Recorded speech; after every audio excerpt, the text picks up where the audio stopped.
My cousin Tiffany was obsessed with skinny dipping. She claimed it helped preserve her figure and made her skin impossibly smooth. I warned her again and again that the pond near our neighborhood was filthy, a breeding ground for infections, and more importantly, a pervert's dream. But she wouldn't listen. She just laughed and called me fat, ugly, and jealous of her natural goddess-tier body.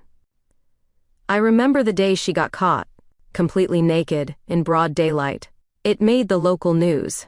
Then the creeps came out. One showed up at our door, claiming Tiffany had seduced him and demanding she pay for ruining his life. Tiffany panicked. Without a second's hesitation, she pointed at me and said, "It was her. She was the one skinny dipping." The man dragged me away, tortured me, and left me for dead. And then I woke up, right back on the day it all began. The day Tiffany first said she wanted to go for a swim. I jolted awake from the nightmare of my death, and there she was, Tiffany, standing in front of her mirror in a scandalously tiny string bikini, admiring herself. She turned toward me, swaying her hips like she was in a music video. "Hey Lily," she purred. "What do you think of me going skinny dipping today?" I blinked, stunned. She hadn't changed a bit. She leaned in closer, her tone conspiratorial. "I heard it's the only way to hydrate every inch of your body. Your skin gets baby soft after just one swim." Her eyes glittered, like practically edible. I stared at her for a few seconds, dumbfounded. When I didn't respond fast enough, she shoved my shoulder hard. "What are you gawking at? Don't tell me you're jealous of this hot bod." I forced a smile, choking down the fire in my chest. "No way, Tiff. You look incredible. I just zoned out for a second." She smirked. "Since everyone says skinny dipping works miracles," I said sweetly, "maybe you really should give it a try. They say it boosts metabolism too." That did it. Her eyes lit up, and she began packing her towel, sunscreen, and God knows what else in a gym bag. I tried to slip back to my room. Last time I helped her find a secluded spot, I ended up dead, but she caught me at the door. "Where do you think you're going? A stunner like me skinny dipping alone? Someone has to keep watch." She gave me a once-over. "You're ugly enough that no one's gonna look at you anyway. If you don't come, I'll tell my mom you hit me again." Just the mention of Aunt Carol made me go cold. I had no choice but to nod and follow, even as the storm of vengeance brewed silently inside me. Just like in the past life, Tiffany led us to an overgrown trail on the outskirts of town. At the end of it was a small, scummy pond. The water was murky green, full of reeds and algae. Disgusting. But Tiffany didn't care. She stripped off every piece of clothing without hesitation. "Lily, keep your eyes peeled. If some creepy old guy sees me, I'm peeling your skin off." I fought the urge to roll my eyes. "Don't worry, I've got you covered." She huffed and slithered into the water, her skin already tangled in pond weeds. She looked more like a dying swamp fish than the mermaid she imagined. Still, I forced a grin. "Wow, Tiff. You're glowing. Like a real-life siren." She grinned smugly and started swimming with dramatic splashing strokes, no doubt drawing attention from half a mile away.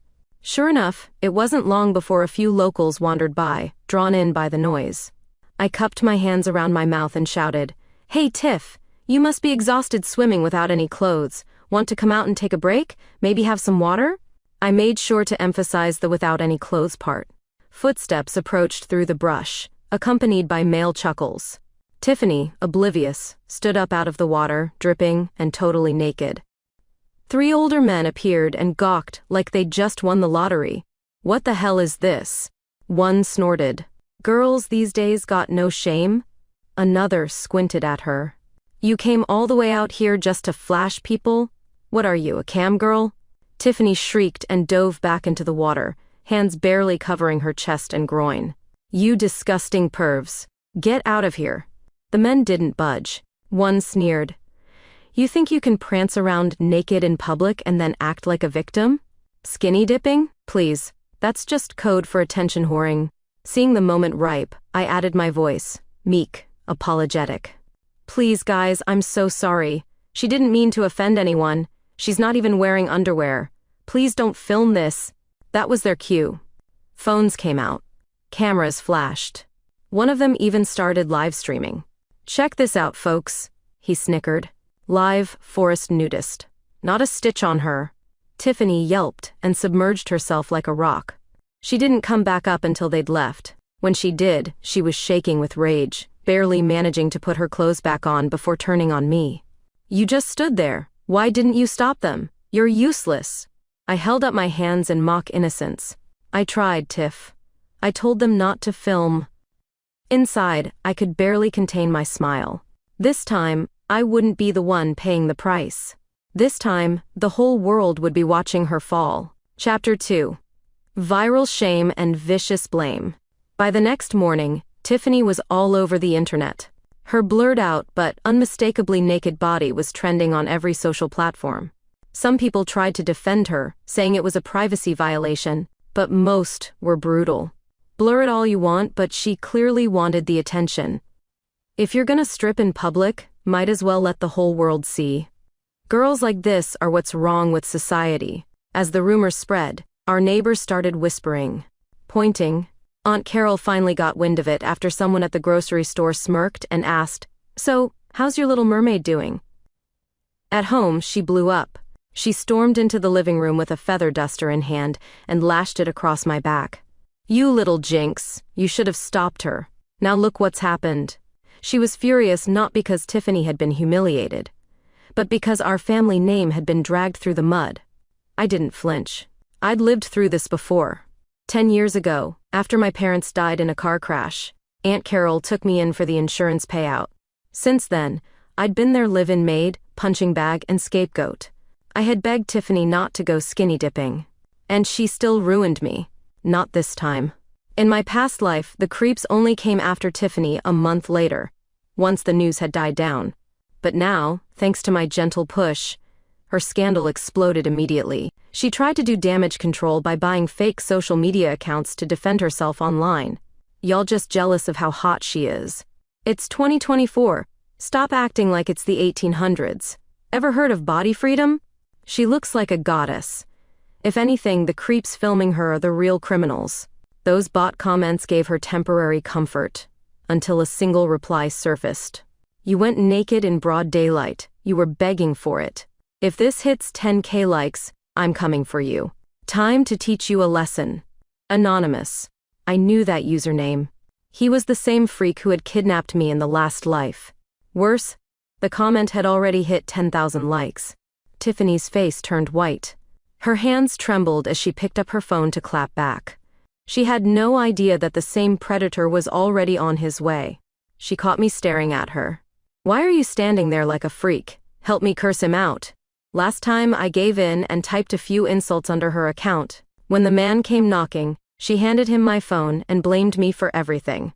Said it was me who went skinny dipping. Said I was the one who taunted him online. Even Aunt Carol backed her up, telling him I was a slut who brought shame to their home. I ended up dead. This time? No more. I snatched Tiffany's phone. "I got this, sis. Let me handle that creep." Before she could stop me, I was already typing. Hundreds of words poured out, laced with vicious insults.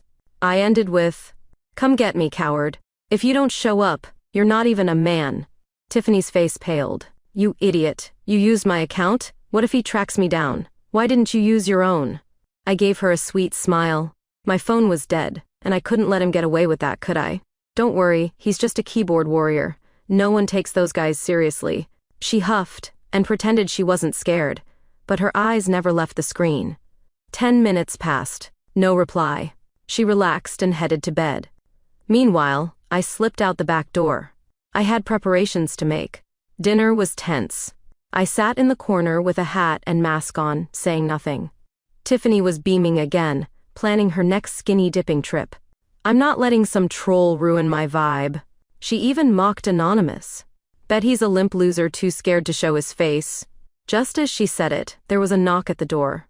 Aunt Carol slammed her chopsticks down. Who the hell is it now? Can't a woman eat in peace? Tiffany's phone buzzed with a new message. "I'm here. Open up." Attached was a photo, taken right outside our front door. Tiffany's hands trembled. Her phone clattered to the ground. Aunt Carol muttered something and flung the door open. I leaned back and smiled. Showtime. Chapter 3. A knife at the door. "Who the hell are you? Got the wrong house or something?" Aunt Carol barked, But halfway through her sentence, her voice stopped cold. Her expression twisted from irritation to horror. Wait, let's talk, okay? She backed up, hands raised. A man in black stepped through the doorway. Every inch of him was covered except for his eyes. He carried a knife. His gaze swept over the room until it landed on us. You, he growled, which one of you filthy sluts was skinny dipping? Tiffany froze. Her lips parted in terror. Who dared to challenge me online? Huh? You think you're funny? He raised the knife, eyes blazing. Without missing a beat, Tiffany pointed at me. It was her, I swear, it was Lily. She runs around the house naked all the time. Aunt Carol jumped in, just like last time. Yes, it was her. My daughter tried to stop her, but she wouldn't listen. She's the one who keeps seducing men and starting drama. Mother and daughter, united against me again, offering me up like a sacrificial goat. But this time, I came prepared. I leaned against the wall, calm, even smirking. Hey man, think real hard. The chick in that video? Long black hair, curves like a model? That's not me. Look at me. Look at her. You sure you've got the right girl? He glanced at me, then back at Tiffany. His eyes narrowed. Tiffany's face contorted. It's not me either. I'm shy, okay? I'd never do something like that. She's lying. She was practically sobbing, hating me more with every breath. I pretended to notice something. Oops, Tiff, you dropped your phone. Looks like... Oh wow, someone just messaged you? The man snatched the phone from my hand. One glance at the screen and his face twisted in rage. It was the anonymous account. He looked up. So, it was you? Then he lunged. He grabbed the collar of her shirt, but Tiffany had dressed in her usual barely there lingerie under an oversized blouse, planning for another swim. The moment he saw the straps, his eyes went wild. You were trying to tempt me, weren't you? He hissed. Walking around like this at home? You think I'm stupid? He licked his lips. Let's go, baby. We're gonna have some fun tonight. Tiffany screamed. Aunt Carol froze. No one tried to stop him. He dragged Tiffany out the front door, her pleas for help echoing into the night. Later, Aunt Carol called the police. But the man left no fingerprints, no footage, just like in the previous life. I assumed Tiffany was dead, tortured, then dumped in the woods like last time. But 3 days later, she came back. She was a wreck. Her clothes were torn, stained with blood. She limped through the door, eyes vacant, silent. No matter what Aunt Carol said, she wouldn't speak. I could guess why. I'd been there before. Aunt Carol looked her up and down, panic setting in. My baby, my sweet girl. Did he touch you? Huh? Did he ruin you? What am I supposed to tell people? Who will marry you now? That was her priority. Not Tiffany's safety, not her pain. Just her marriage value. Tiffany flinched at the words. Then, like a switch flipped, she lunged at me. This is your fault. She shrieked, hands around my throat. You should have taken the blame. You should have gone instead of me. You let that psycho take me. Why didn't you die? She choked me until I could barely breathe. I'd actually started to feel a little sympathy for her. That ended right there. I shoved her off hard. Her blouse slipped, revealing long, fresh scars all over her arms and torso. The guy had done a number on her. Her karma was already served. Aunt Carol didn't care. She grabbed the feather duster again, aiming it at me. You disgusting brat. You're nothing but a freeloader. You should have taken her place. You think your worthless life is worth more than my Tiffany's? She swung at me again. That's when I snapped. I grabbed the feather duster and threw it down. Enough.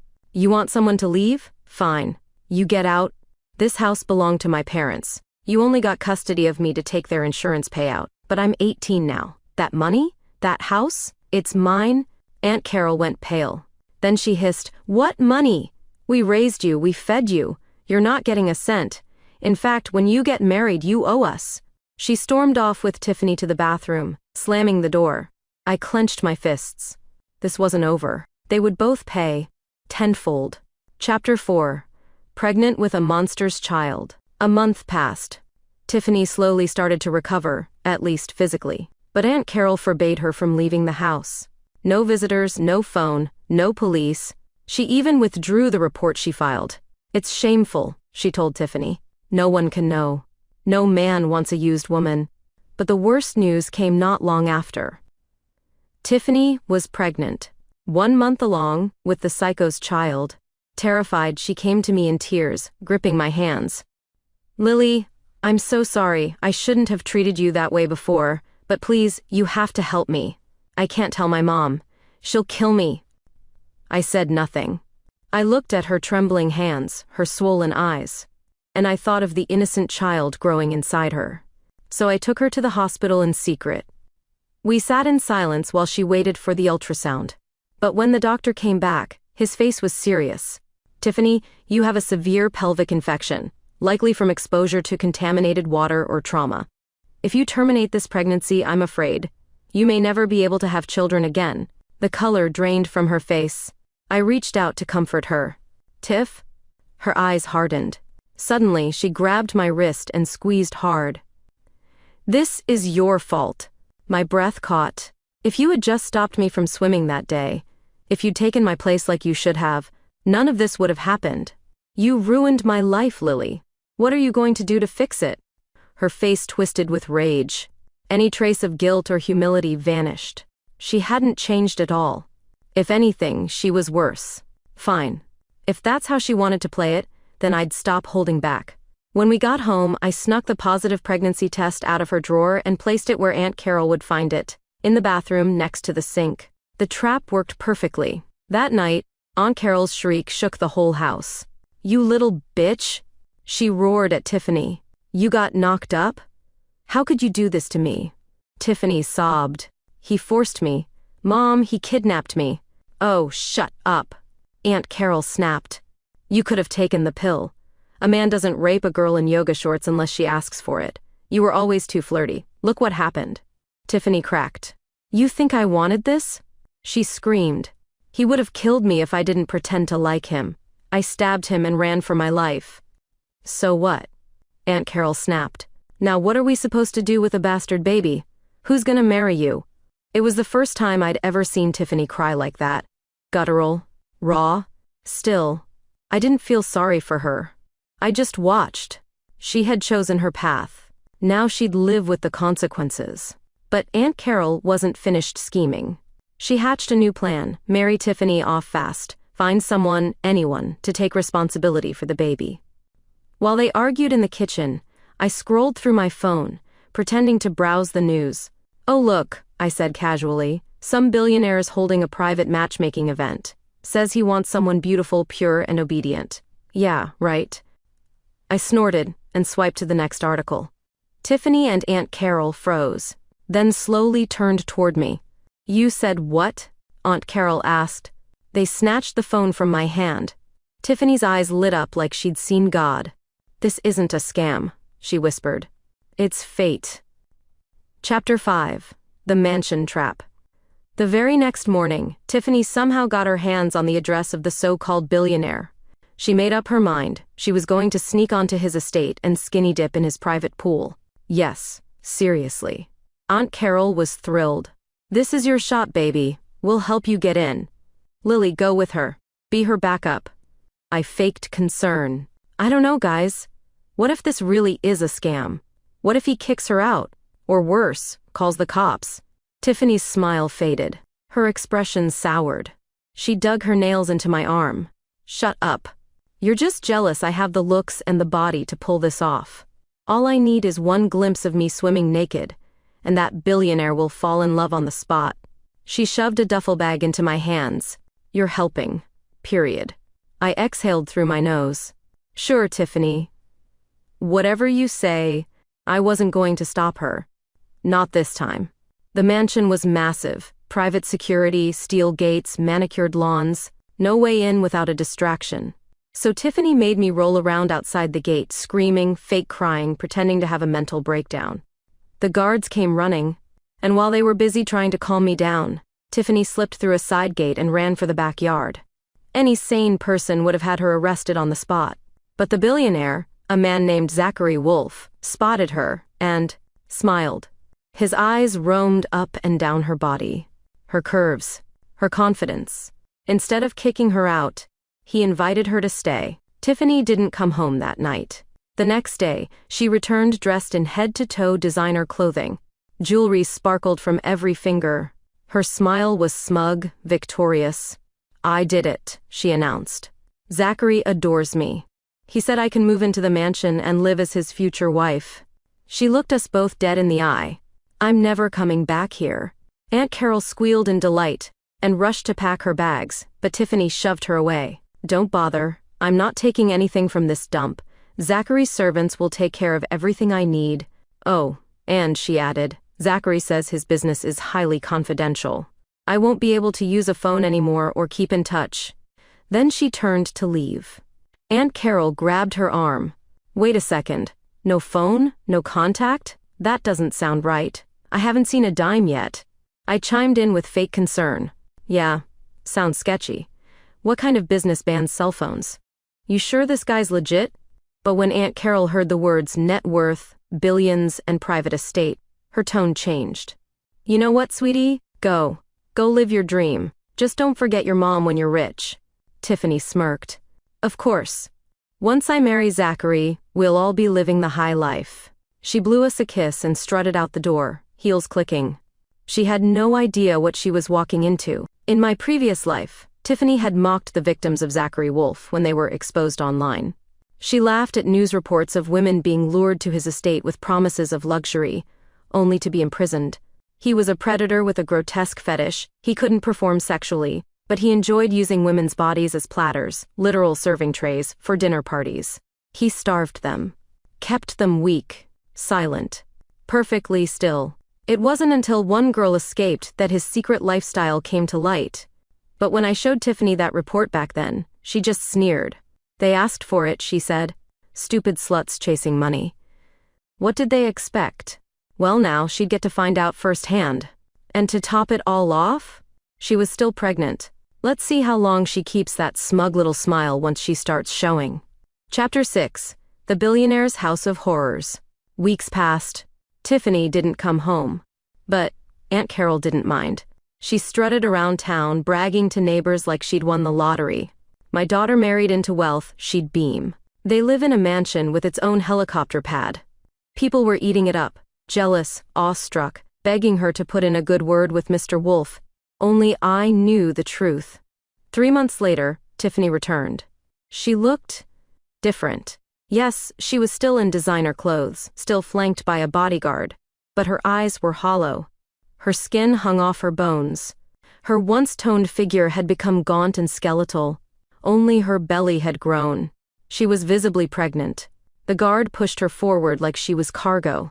Aunt Carol ran over, beaming. "My baby, is it true? Is Zachary marrying you? You carrying his heir? Oh, we only need $100,000 for the wedding, maybe $200,000. He'll agree, right?" Tiffany said nothing. She forced a smile and whispered, "Let's talk inside. Lily should come too." She cast a furtive glance toward the bodyguard, who stood by the front door, impassive. I saw the truth right away. She wasn't free. She was being watched. Inside, Tiffany sat me down and smiled too brightly. "Lily, I've missed you." "Sure you did. I want to help you," she said. "I've been so lucky. It's time I shared that luck. Zachary has a friend, wealthy, single, very generous. I think you two would hit it off." Aunt Carol's eyes narrowed. "Her? No way. That girl would seduce your fiancé in 5 seconds." I waved her off. "Thanks, but no thanks. I'm good." Tiffany grabbed my hand, her grip too tight. "Don't be like that. You're of age. It's time to settle down. You're my little sister. I want to lift you up." She leaned in closer and added under her breath, "And my bodyguard doesn't take no for an answer." Her smile was all venom. She wasn't asking. She was trying to drag me down with her. I pretended to agree. "Sure. Let me go shower and change. Gotta look cute for a billionaire, right?" Tiffany smirked. "Good girl. We'll wait in the car. Don't take too long." Once she left, I sprang into action. In the past 3 months, someone else had been desperately searching for Tiffany. Him. The man she stabbed. The stalker. The freak who swore revenge. He hadn't forgotten. He was still out there, waiting for her. I sent a message from a burner account. "She's back. Pregnant. You have 10 minutes. Here's the location." This time, I wasn't just settling old scores. I was ending them. Exactly 10 minutes later, he arrived. Eyes wild, knuckles white, still limping. The moment he saw Tiffany waddling toward the car, he exploded. "You filthy whore. You stabbed me, and now you're carrying his baby? Whose bastard is that?" He struck her. Hard. Her designer purse flew, her heels snapped. She screamed. Aunt Carol shrieked too, but didn't dare approach. The man still had a knife. "I'm sorry. I'm sorry." Tiffany sobbed. "It's yours. The baby is yours." He froze. "Really?" She nodded frantically. I took the chance to pull the bodyguard aside. "You should call Mr. Wolf. Right now. Tell him he's being played. She's pregnant by another man." The guard hesitated, then dialed. Zachary Wolf arrived minutes later with 6 other men. Angry, tense, alert. What he saw nearly made his face split in half. Tiffany, his fiancée, was curled up in another man's arms. They were whispering, crying, cooing over the unborn baby. Zachary's face darkened. He said nothing, just nodded once. His men moved fast. They shattered the stalker's kneecaps and dragged him away. Then Zachary turned and delivered a single brutal kick to Tiffany's stomach. She howled in agony. Blood soaked the pavement. She lost the baby on the spot. As she clutched her stomach, wailing and begging, she still didn't let go of her survival instinct. "Zachary, wait, I can explain. I'll do anything. I'll give you someone better." She turned and pointed at me. "She's young. She's prettier than me. She's the one you want." I smiled sweetly. Waved. Zachary paused, considering. But fate had already turned against them both. Chapter 7. The Fall of Tiffany and the Freak. Zachary Wolf's scandal broke like a wildfire. His secret fetish mansion was exposed online. Again, dozens of young women were rescued from his underground prison. Stories poured out of starvation, humiliation, and psychological torture. The media went wild. Hashtags trended for weeks. This time, there was no escaping justice. He was arrested and held without bail. The charges stacked high enough to bury him for life. But the biggest shock? The man Tiffany had called a pathetic stalker turned out to be a wanted fugitive, suspected in 3 other assaults. The police had been after him for years. Now they had him. He was sentenced to death. Tiffany? Technically, she was a victim. She hadn't laid a hand on anyone, hadn't participated in Zachary's crimes, and she'd been visibly beaten, pregnant, and thrown aside like trash. The cops let her go after taking her statement, but she didn't walk away clean. Far from it. Her time in Zachary's mansion had broken her. Her body was frail, her health in shambles, and the miscarriage had destroyed her chances of ever getting pregnant again. She had nothing left, no man, no money, no future. She didn't blame herself. Of course not. She blamed me. The day after her release, she showed up at my door with a fruit knife. "You ruined my life," she hissed. "You planned this. You wanted me to suffer. Well, guess what? I'm taking you with me." She lunged. But Tiffany was weak, slow, uncoordinated. I knocked the knife from her hand in one swing. She stumbled, gasping, looking shocked that I'd fought back. I looked her dead in the eye. "I ruined your life?" I scoffed. "Was I the one who told you to strip in public? To seduce strangers? To trade dignity for money? Grow up, Tiffany. You made every decision that got you here." She collapsed to the floor, sobbing uncontrollably. For a moment, I thought she might finally reflect. But no. She ran home, to Aunt Carol. "Mom," she cried. "Please, I have nothing left. Can I just stay with you? I won't be a burden, I swear." Aunt Carol looked at her for a long moment, then shoved her away. "You're not dragging me down," she spat. "You're a disgrace. I didn't raise a daughter just to have her come crawling back without a dollar to her name. I got nothing from this.